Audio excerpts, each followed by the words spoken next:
Hello everyone, this is our English class and today we will continue with the chapter Drought.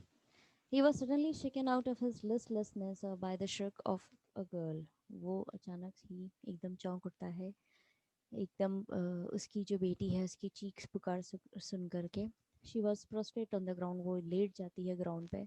The pitcher which she had been carrying tumbled over and Mahesh was sucking up the water as it flowed on the earth. Pitcher जो है वो गिर गया जो वो लेकर के आ रही थी इतने समय से उठा करके वो गिर जाता है और महेश जो है पानी पीने लग जाता है जो ज़मीन पे गिर जाता है. Ghafoor was completely out of his mind.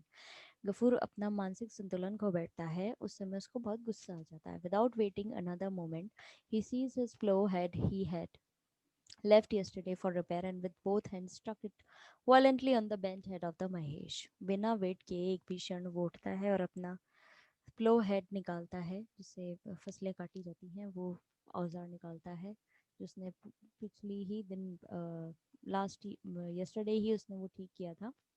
दोनों हाथों से गुस्से में वो महेश की गर्दन पकड़ता है और उसको उस पर वो वार कर देता है. Once only Mahesh attempted to raise his head, but immediately his starving lean body striking to the ground.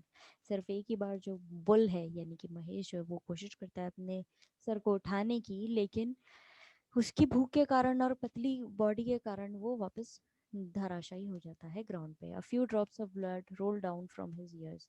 कुछ बूंद जो हैं खून की उसके कान से बहने लगती हैं.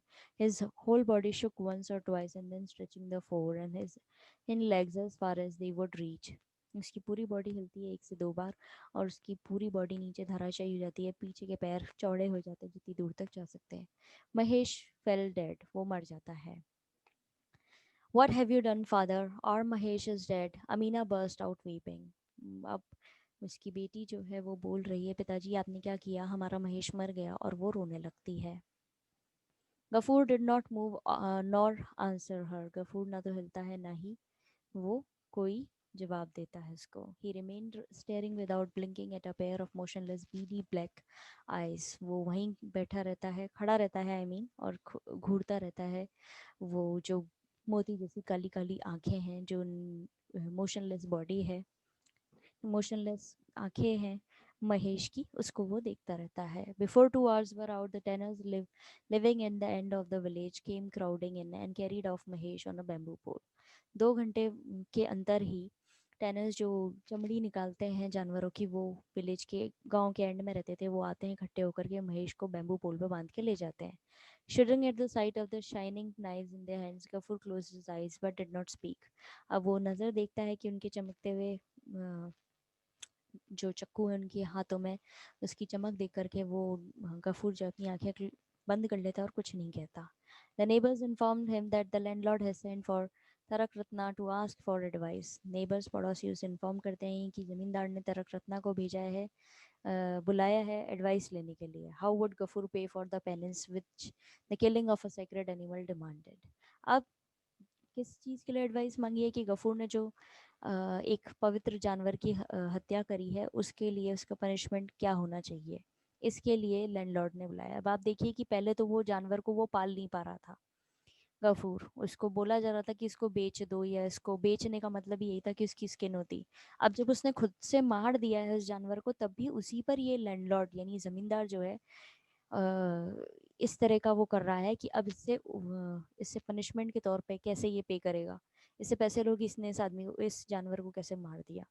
ना तो उसे खाने के लिए दे रहा है, गफूर का शेर भी लेके बैठ गया है, वो जानवर को भी नहीं मारने दे रहा. जानवर ने उसके गार्डन में घुस करके कुछ खा लिया था तो उसके लिए भी गफूर को मारा पीटा टॉर्चर किया.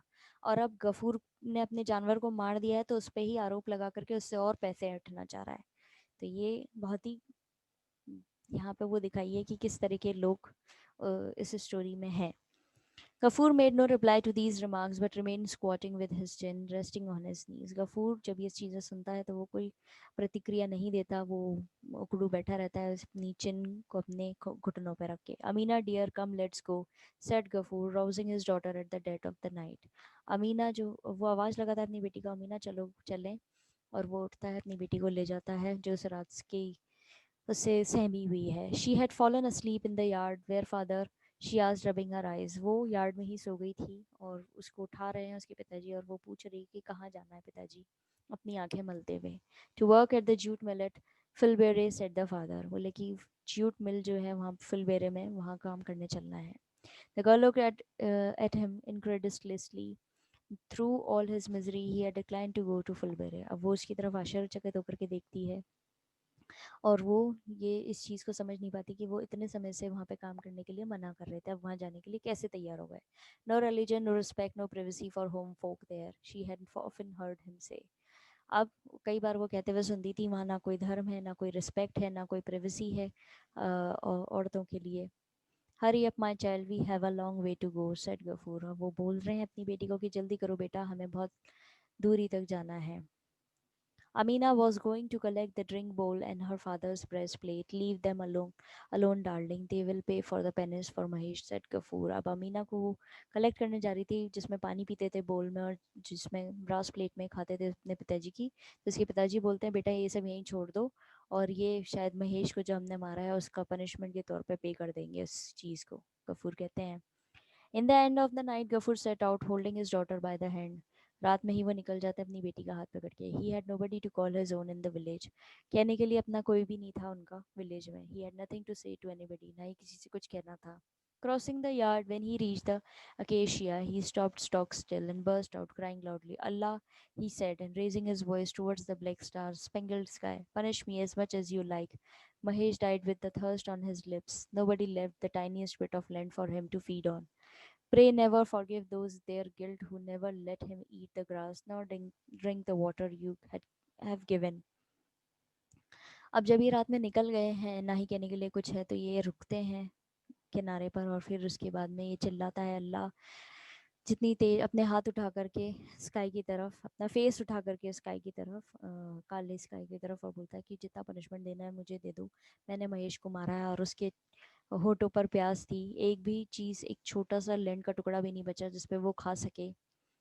Pray never forgive those their guilt. मैं प्रे करता हूँ कि जिनकी जो गिल्टी हैं उनको कभी भी इस चीज़ से माफ़ी ना मिले, जिन्होंने उसे कभी खाने नहीं दिया ना ही पीने दिया जो तुमने दिया है हमें, जो तुम्हारे द्वारा बनाया गया है। In road the writer has drawn a graphic picture of drought. इस स्टोरी के अंदर जो ऑथर है उन्होंने कोशिश करी है उस पिक्चर को बनाने की जो उस समय में हालात रहे हैं। Drought takes form a natural calamity in many parts of India, in Rajasthan frequently. सूखा जो है ये कई पार्ट में होता है हमारे इंडिया के, ये नेचुरल कैलेमिटी, नेचुरल आपदा है और ये राजस्थान में भी लगातार होता रहा है। In the present story Ghafoor the main character is under stress. Present story में गफूर जो है वो स्ट्रेस में है, टेंशन में है। The writer has successfully depicted social and psychological aspects of human nature under stress. और राइटर ने अच्छे से बताया है सामाजिक और साइकोलॉजिकल जो चीज़ें आती हैं ह्यूमन नेचर में जब वो स्ट्रेस में होता है, उसको समझाया है। So that's all for today students, we completed this chapter. I would like to suggest you to go through the glossary part before going through the chapter. It will help you to understand the deep meaning of this chapter. Have a nice day ahead, students. God bless you all.